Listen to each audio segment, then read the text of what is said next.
Okay,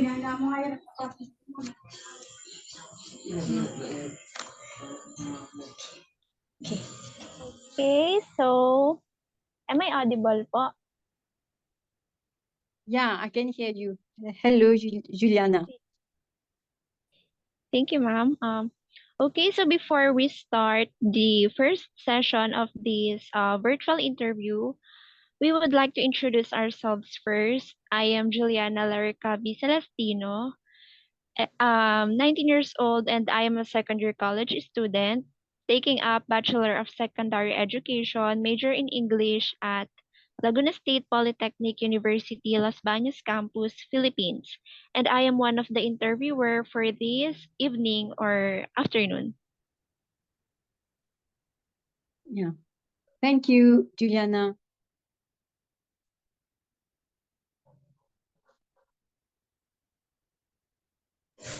And yes, hello ma'am. I am Crystal Jen M. Magtibay, 19 years old, and I'm from Philippines, and I'm currently studying at Laguna State Polytechnic University, Los Baños campus, taking up Bachelor of Secondary Education, major in English. So, ma'am, I'm also your interviewer for this or for this afternoon there and evening here. And ma'am, Yeah. before we start this interview session, ma'am, um, we just want you to know that or we want to inform you that we will mention some words or later we will mention some words like po and opo. Ma'am, I want you to know that po and opo is our sign of respect to elders. So if you hear some words from us like po and opo, it means that we are respecting you, ma'am. And also, ma'am, I would like to say sorry first for our English speaking skills. We're not that fluent in speaking in English, but ma'am, we will try our best to deliver English words or English or our English speaking in a fluent and in a professional way. During our first session, we immediately became comfortable with Mom Brinda because she's very kind and approachable. Yeah.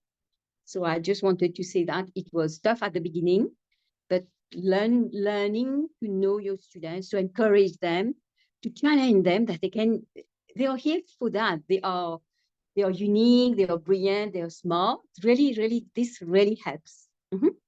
Yeah. Yeah, at first, it's really difficult, but there's improvement. Yes, that's Okay. true. And after she gave her answer, me and Crystal also shared our ideas so that the flow of the virtual interview would not be boring. Sean, ma'am, we forgot to ask you three questions only. Ma'am, we want to know what is your age, your years in teaching, and school where you teaching.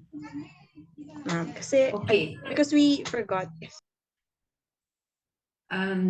So the years I'm teaching, so where I'm teaching in a primary school, and I'm teaching year 2, 3, and 4 in a primary school.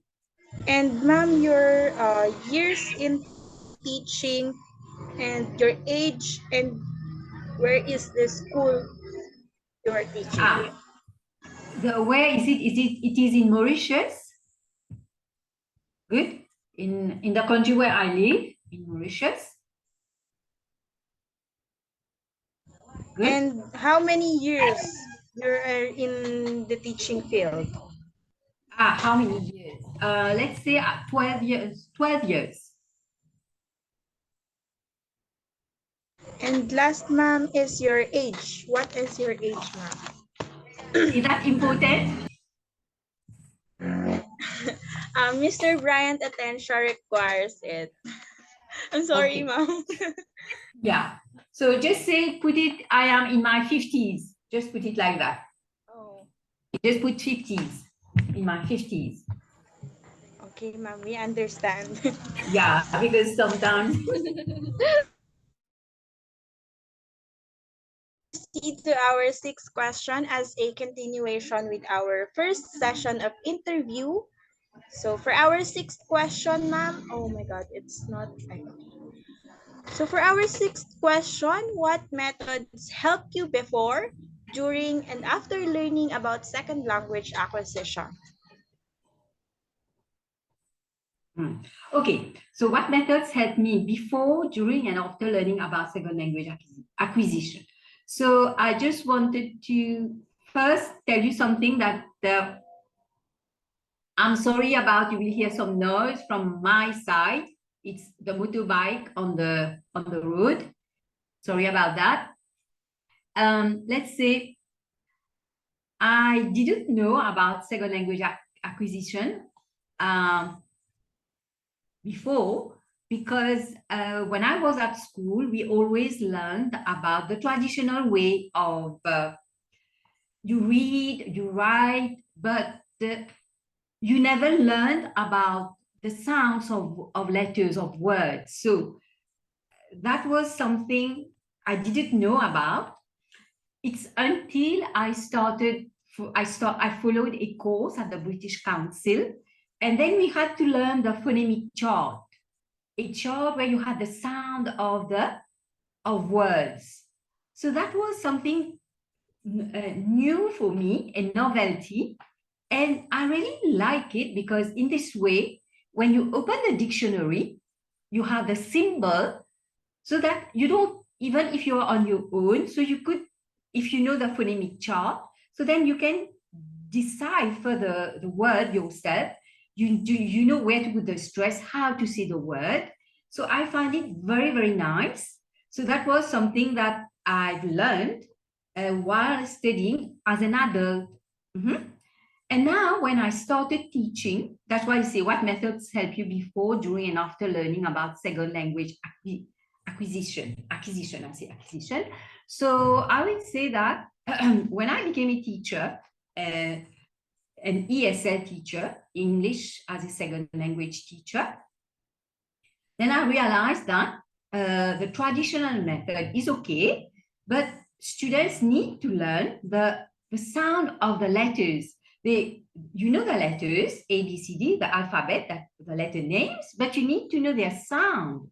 Because you have the alphabet A, we say A, but the A, when you, let's say we take a word like cat, so the sound is A, but if we take a word like cake, the sound is A. So it's the same letter, but the We really loved how she delivered her answers clearly and understandable. And as a continuation of our last meeting last Monday, finally we're here in our last two sessions, Ma'am Brinda. Yes.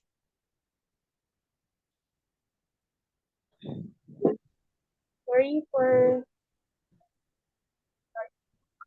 so hello Ms. Brenda. Good Hello. evening and good afternoon. How are you, ma'am? I'm fine. I'm fine. How are you? We're fine too. So, ma'am, we just want to welcome you for our second session and thank you again. And let's start. Are you ready, ma'am? Yeah, let's start. So, for our first question, as an educator of the second language, how do you ensure the focus of your learner or learners? Can you share some techniques or strategies? Yeah.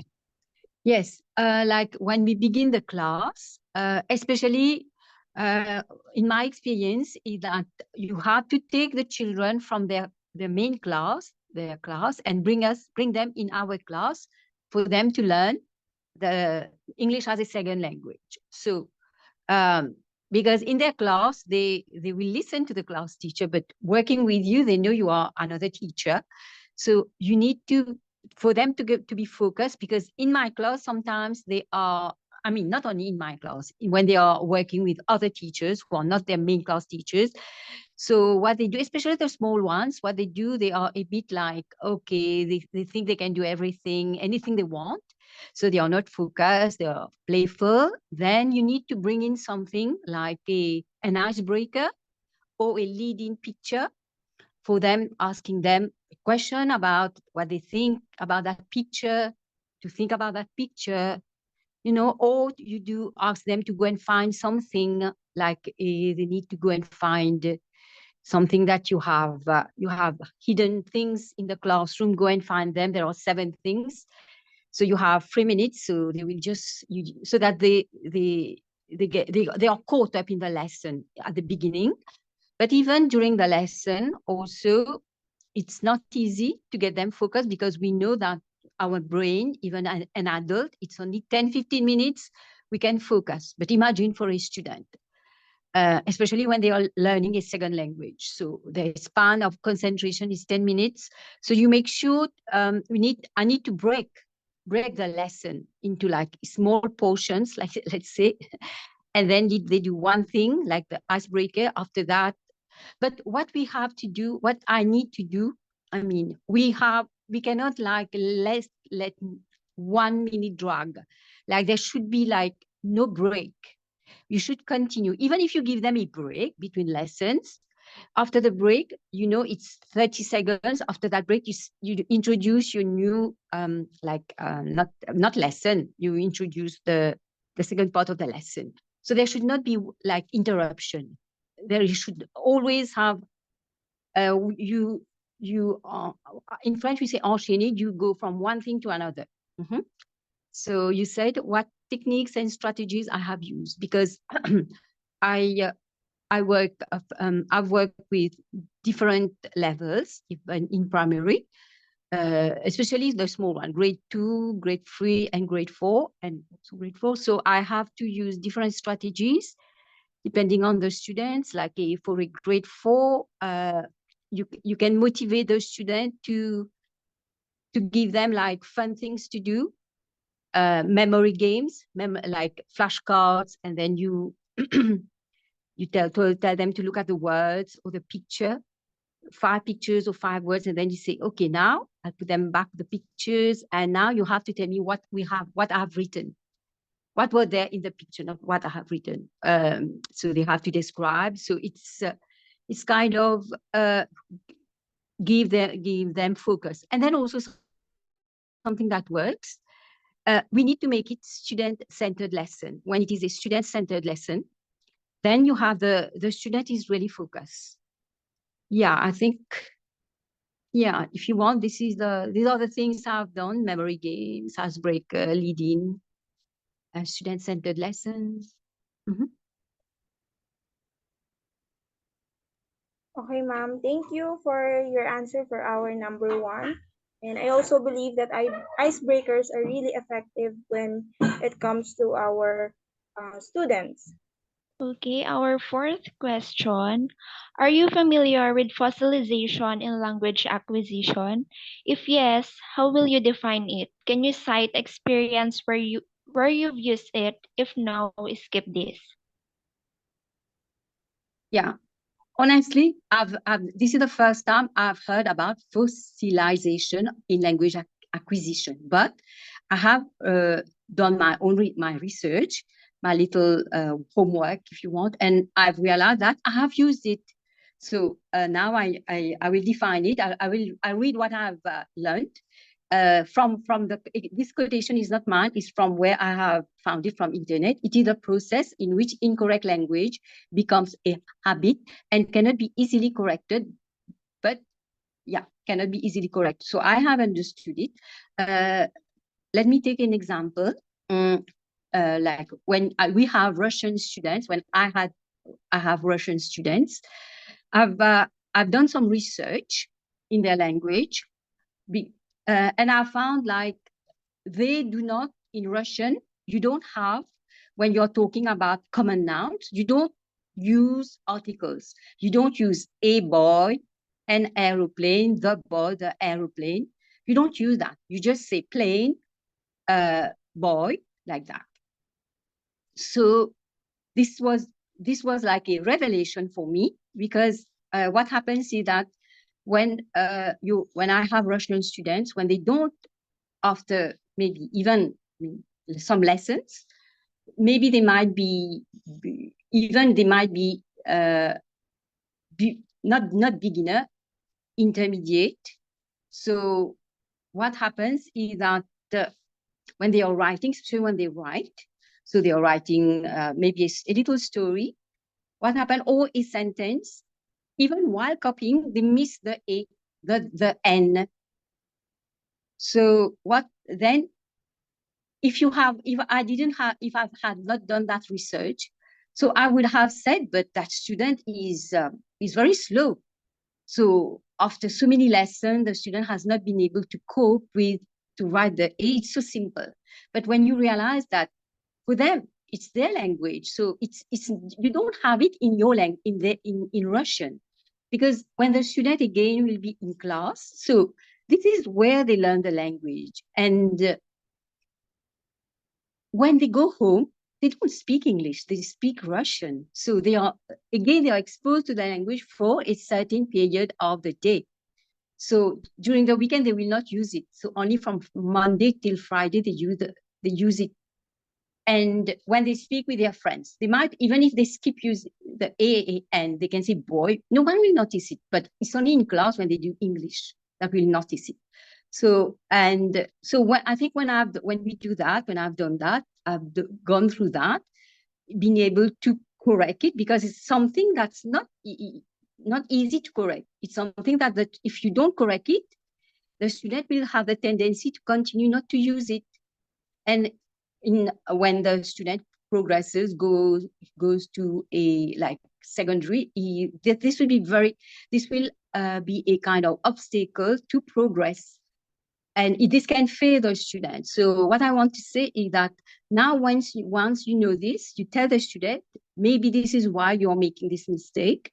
So then you can help the student to make progress fast, because the student knows that you are not going to penalize him or to judge him or her. And this is one of the things I've done. And then also in Mauritius, I'll just give you another example among Mauritian students. We say, because we have library, we say library, when you write it, it's 3 syllables. But when you talk in English, you say library. So library, it's 2 syllables when you talk. But in French, it's the same word, librairie. It's a bit the same pronunciation, librairie, but even when you write it, it has 3 syllables, librairie. When you say it also, you have 3 syllables. There have been so many times our Mauritian students, when they are talking, when they're speaking English, when they are pronouncing library, they say library, we go to the library, just like, because their subconscious, everything is, they speak French. This is their identity. Now you have to correct, because I am myself a Mauritian and I know it. I've made that mistake before and I know. So that's why I'm able to correct them and telling them, no, now you should understand, you are speaking English. You forget about French. You're now in the English class. This is how we say it. And yeah, this is how I've done it. As I've told you, I don't know much about this word, but when I've found out about what it means, and I think somewhere I have used it. Yeah. You can tell me. Thank you, ma'am. For our last question, Okay, finally, we're down to our last question, ma'am.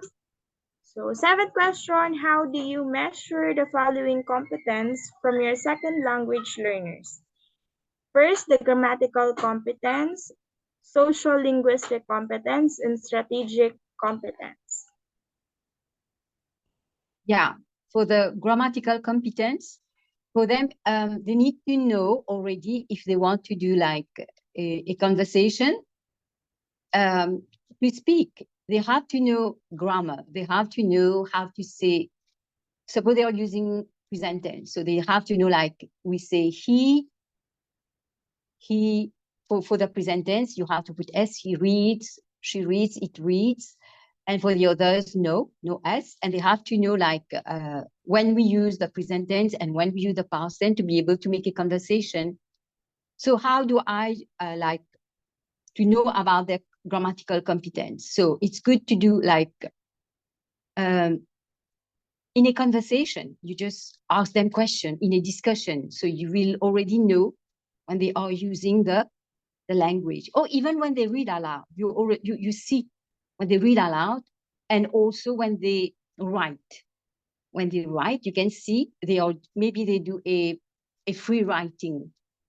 You will already know if they have got whatever they have been told, they are using it.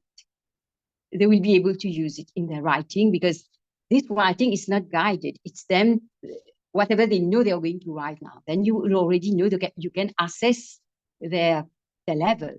And also I'll say, an assessment. You do a proper assessment, a proper test, you will know their competence. You do it in reading, writing.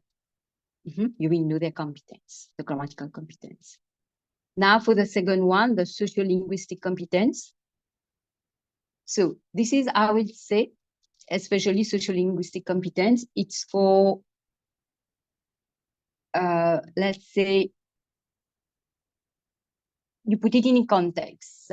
Let's say if a student has learned, he might know a lot of vocabulary, but now if the student is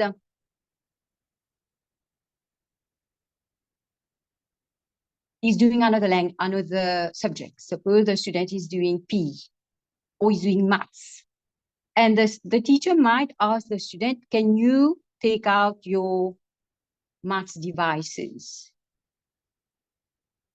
Can you, the student has to do a debate. Let's say debate on a subject. Now, to do a debate, there are special phrases, words to communicate. So now this is important because you need to know the special vocabulary, the way to say things to be able to do this.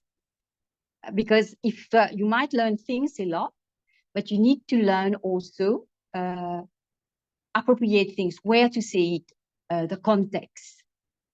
Let's say another way, if someone goes to a restaurant, so the person has to know what to say, how to order food, and the difference, let's say, between the food. So somebody who goes to a restaurant has to know you have starter, main course, dessert. So has to know all these things and how to pay the bill. And these words is very, very important. Now let's say for strategic competence. Let's say this, it's to tell you, I didn't know really I've understood, especially the grammatical competence. I've understood it better. But these two, I didn't know the terms really. So I did some research. And for the strategic competence, I found out that how to use one's language to communicate intended meaning. So what I've understood is that, which I've done also with students, is that sometimes you do something and then you don't know the technical words. Like you use authentic material, you ask someone to listen to a short video. It might be an interview. And after that, you can ask the student, but in that interview, what did you learn? Then you will understand if the student has really learned. This is strategic competence, or you can ask checking questions. Through that, you will know if the student has understood. This is what I think is strategic competence. Is that good?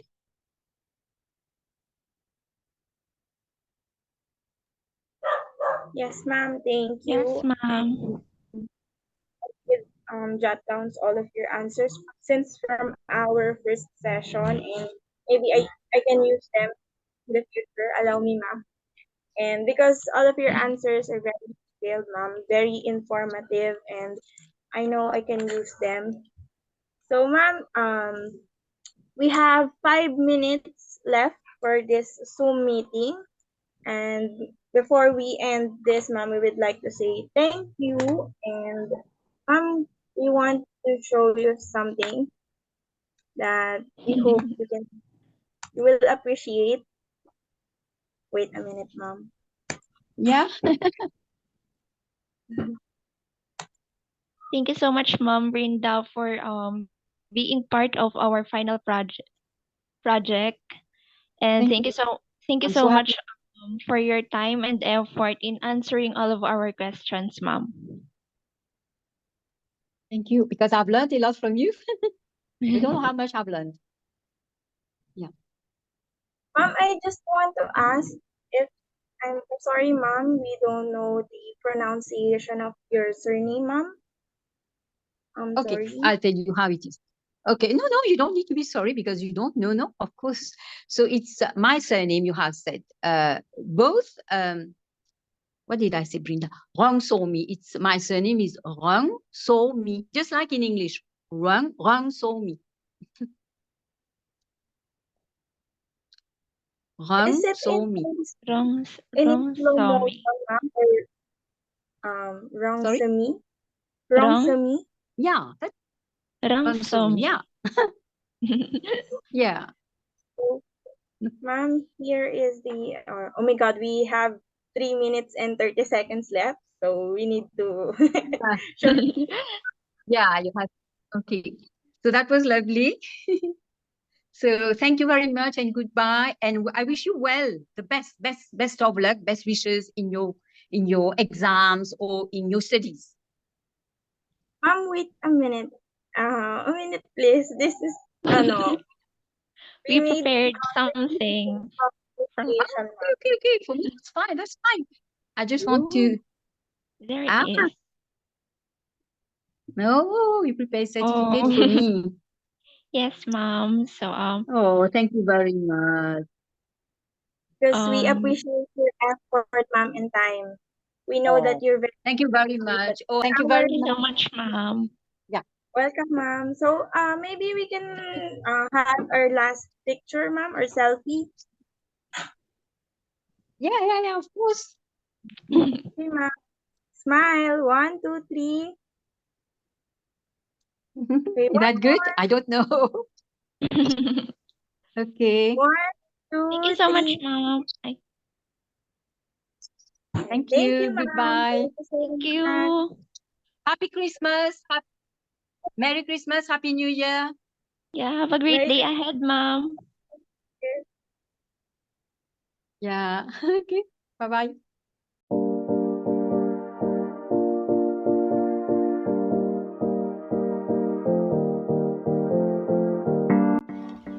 Hello everyone, I am Juliana Lorica B. Celestino, a second-year college student taking up Bachelor of Secondary Education, major in English at Laguna State Polytechnic University, Las Bañas Campus, Philippines. In our English 4, one of our major subjects, our professor gave us an activity as our final output, and in that activity we had to interview an international teacher, and the teacher that was assigned to us is from Mauritius, and she is Mom Brinda Rosami. Mom Brinda is very kind and approachable. That's why me and my partner, Miss Crystal Jan Magtibay, didn't have that much struggles when it comes to interacting with her. The way she answers all of our questions, it's kinda informative, detailed, and I can say that it gave us lots of knowledge and ideas about the topic. And also the way she expressed all of her answers, you can see her professionalism and her love on what she's doing. And also, she's not just answering the questions, but she also provides some examples and different scenarios so that me and Christelle could easily understand all of her answers. I love the way she delivered her answers clearly, and she gave us lots of techniques and strategies on how to be an effective teacher, especially in teaching second language. Mom Brinda also shared with us some techniques that she usually do and apply in her teaching, and she said that it is really important to have and to build a strong rapport with your students, and also it is very important to know their problems, concerns, and suggestions so that as a teacher you can adjust yourself. I remember when Mom Brinda said that to make your teaching interesting and not boring, try to show your students some video clips or flashcards to get and catch their attention and interest that may push them to learn another language, so that they are having fun and at the same time they are also learning. As an interviewer, we can say that we learned a lot from her and from her answers, and we are pretty sure that we will use those in our future. Hi, I am Custodian and Magtibay, 19 years old from Laguna State Polytechnic University, taking up Bachelor of Secondary Education major in English. So, for this video, I will be telling you all of the lesson I've learned from Miss Brinda Rongsemi, the one we interview from Mauritius. So, Miss Brinda Rongsemi is the teacher we interview for our project for our final project in English 4. So, all of her answers, I wrote all of those and I jot down all of her answers, and I see that she gives us a lot and meaningful answers, and including traditional methods, second language acquisition, and how she teach her students in a very creative way. So, in our first session, she mentioned the sentence, "You have to be with everything." So, being a teacher, I believe that you have to be with everything. So, as a teacher, you have to learn from your colleagues, you have to adjust for your students, and you have to know your students' limitations, the barriers you need to face when teaching your students. And she also mentioned the teacher always learning. Each student has to compete with themselves. So as a teacher, you have to break all those barriers of your students so you can teach in a very friendly and very creative way for your students. So in our second day of the interview, she mentioned the icebreaker is effective. I believe that icebreakers are effective for you to have a good communication and good what do you call that one? Good relation with your students, because when you saw your students is having or being bored when you're teaching, you have to do the icebreaker. You have to talk to them in a way that they will enjoy you, or they will enjoy the icebreaker you made. So also she mentioned the 1-minute break before continuing the lesson. So for me, the example of 1-minute break, at least tell them jokes that is related on what you are teaching, on what is the lesson you are telling to them. So she also mentioned the different examples of icebreakers, she told us that depend on students what is those strategies in icebreaker. So the examples of icebreakers she mentioned is the memory games. So memory games is effective, and also flashcards. I also believe that flashcards and showing your students different image or different words is really effective in icebreakers. So, and she also mentioned inter means relationship between language. She also mentioned the meaning of inter, and also she also mentioned some ways for your students to enjoy the lesson. Example is give them projects, different projects. Give them activities like role plays, so you can get to know your students. So in a way that they will show you who they are, or what they will show you what is their talents. So she also mentioned that those are very important to have a good connection to your students. And also here she believes that traditional method is okay. She believes the traditional method is okay, but hearing the sounds of letters is very important. I do believe that it is very important for your students to hear the sounds of letters, especially when you're teaching younger students like 7 to 10 years old. You have to tell them first the letters, so they will, or the sound of the letters, so they will recognize what is that letter sounds like, or what is that letter's meanings, or they will identify what is that letter when you're already giving them the exact activities. And lastly, Ma'am Brinda is in her 50s.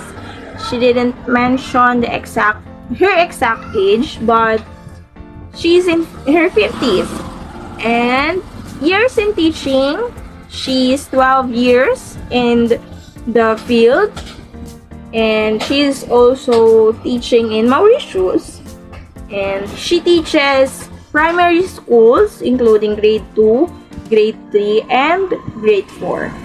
So that's it from what I've learned to Miss Brinda. So my jot downs are really helpful because I see how Miss Brenda gives us a lot of meaningful and knowledgeable answers.